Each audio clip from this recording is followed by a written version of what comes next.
अस्सलाम वालेकुम नाज़रीन, मैं हूं फ़याज़ महमूद और आप देख रहे हैं फ़याज़ महमूद यूट्यूब चैनल। नाज़रीन, आज इस्लामाबाद हाई कोर्ट में हम मौजूद थे और साकिब बशीर साहब भी यहीं पर मौजूद थे, तो मैंने सोचा कि इनकी मौजूदगी का हम फ़ायदा उठाते हैं और कुछ लीगल पॉइंट्स हैं उनको डिस्कस कर लेते हैं। जैसा कि आपको मालूम है, नूर मुकदम कत्ल केस में सीसीटीवी फुटेज वो वायरल हुई और उसके बाद कुछ इस पे लीगल क्वेश्चंस उठ रहे हैं और साथ ही साथ कल का जो दिन है नूर मुकदम कत्ल केस में एक नई समत का तयन कर सकता है और वो क्यों अहम है, इन तमाम तर सवालात के हम कुछ जवाब लेंगे क्योंकि साकिब बशीर साहब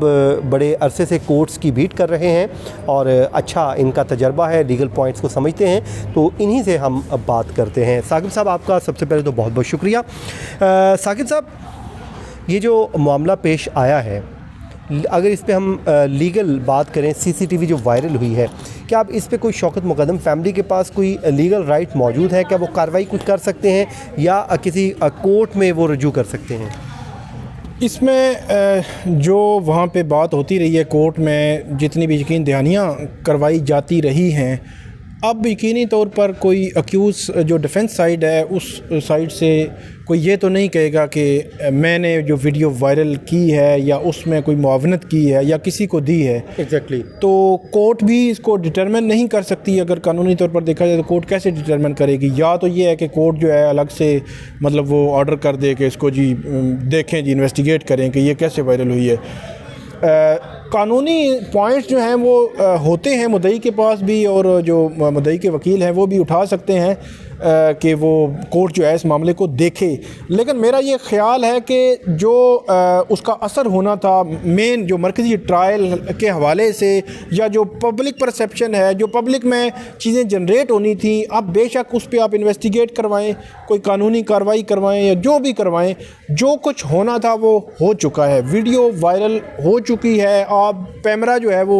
उसने 14 घंटे के बाद नोटिस लिया, तब तक तो चैनल चला चुके थे। इस तरह सोशल मीडिया के इतने प्लेटफॉर्म्स हैं कि कोई बंदा अगर इस वक्त भी वो वीडियो देखना चाहे तो किसी भी प्लेटफॉर्म पे जाए, ट्विटर पे जाए, यूट्यूब पे जाए या फेसबुक पे जाए, तो वो इजीली वो उसको देख सकता है। हर फोरम को रोका नहीं जा सकता। इस हवाले से मेरी ये राय है कि जो पॉइंट्स लीगल जो उनका नुक्ता नज़र जो है वो मौजूद है, मे बी कोर्ट जो है हल्का फुल्का उसको उस पर कोई ऑर्डर भी करे, लेकिन उस पर बड़ा कोई अब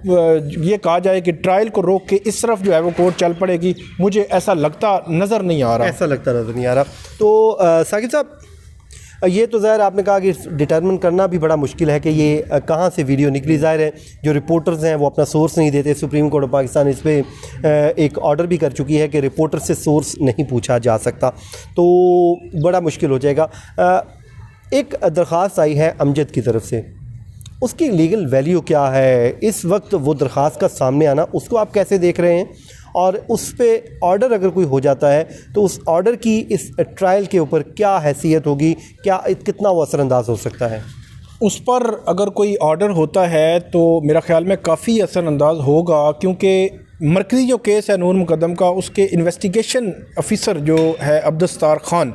उसकी जो हैसियत है, उसकी कंडक्ट पर सीरियस नोयत के सवालात जो है वो उठाए गए हैं। और उसमें इवन यहाँ तक कहा गया है कि उसने जो मरकज़ी मुलज़म है ज़ाहिर ज़ाकर जाफ़र, उससे मिली भगत करके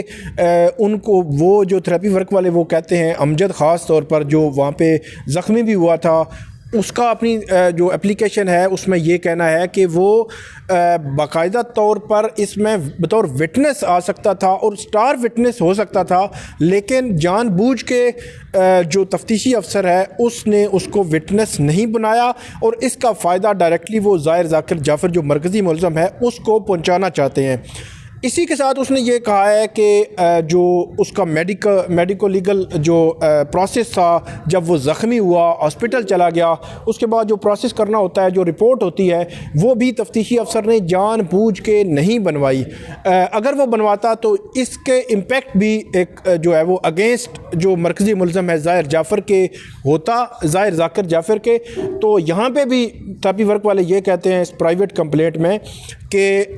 जो फ़ायदा पहुंचाने की कोशिश की है तफ्तीशी अफसर ने। अब तफ्तीशी अफसर पर जो इल्ज़ामात लगे हैं, अगर कोर्ट कन्विंस हो जाती है आगे चल कर के वाकई ही वो इल्ज़ामात ठीक हैं, तो मेरा ख्याल है इसका असर मरकज़ी जो उस पर केस पर भी हो सकता है, क्योंकि उसका ट्रायल चल रहा है और उसमें सारा जो रोल है आपकी चालान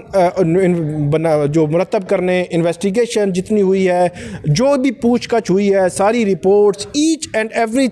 थिंग जो है वो उसका ताल्लुक जो है वो इन्वेस्टिगेशन ऑफिसर के साथ। कल की समाअत बहुत अहम है इस हवाले से। बिल्कुल, कल की समाअत बड़ी अहम है और जो ऑर्डर होगा उसकी भी बड़ी अहमियत है कि कोर्ट जो है वो क्या ऑर्डर करती है, कन्विंस होती है या नहीं होती अगेंस्ट जो है वो मरकज़ी मुल्ज़म ज़ाहिर ज़ाकिर जाफ़र और तफ्तीशी अफसर अब्दुस्तार खान। अच्छा साकिब साहब, एक जो CCTV की मैं दोबारा अगर बात करूं तो जो अक्यूज साइड है, सॉरी डिफेंस साइड है, उनकी तरफ से मुसलसल कहा जा रहा है कि हमें जो 42 आवर्स की दी जाए, तो क्या वो उनके पास है, इख्तियार है कि वो उसकी कोई फ्रांसिक भी करवा सकते हैं या वो इसी तरह मामला चलेगा?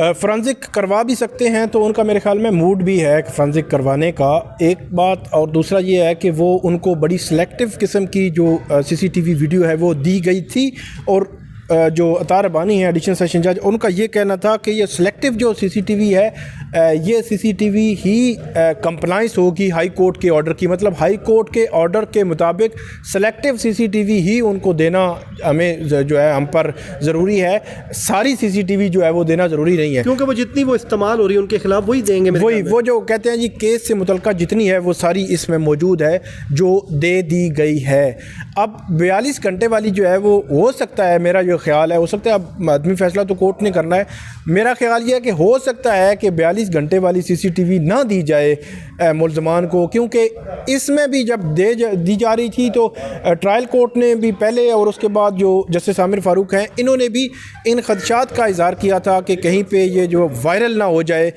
उस वायरल होने के खदशे की वजह से अदालत ने उसको रोके रखा था। लेकिन जब जो डिफेंस साइड है उन्होंने बहुत जो है इसरार किया कि हमें हर सूरत में ये चाहिए और हम इसको जो आगे जरा करनी है तो इसलिए हमने इसको देखना है, तो हो सकता है कि क्योंकि पहले वाला जो हिस्सा जो है वो वायरल हो गया है, किसने किया है, कैसे किया है, ये तो आप किसी को नहीं पता, तो ये भी मुतवक्को है कि अगला हिस्सा है तो वो भी वायरल हो जाए, तो इस खदशे के पेश नज़र हो सकता है अब ट्रायल कोर्ट उनको ना दे और उनको हाई कोर्ट या किसी और नेक्स्ट फोरम पे जाना पड़े, किसी और फोरम पे आना पड़े। तो जैसा कि साकिब बशीर साहब ने ये भी बताया कि उनका ये भी मूड है कि वो उसका फ्रांसिक भी करवा सकते हैं, और अगर साकिब साहब आखिर पे छोटा सा सवाल का एक जवाब है, अगर वो फ्रांसिक करवाते हैं तो इस पर तो काफ़ी टाइम लग जाएगा, तो आपको लगता है कि ट्रायल अपने वक्त पे कंक्लूड हो सकेगा?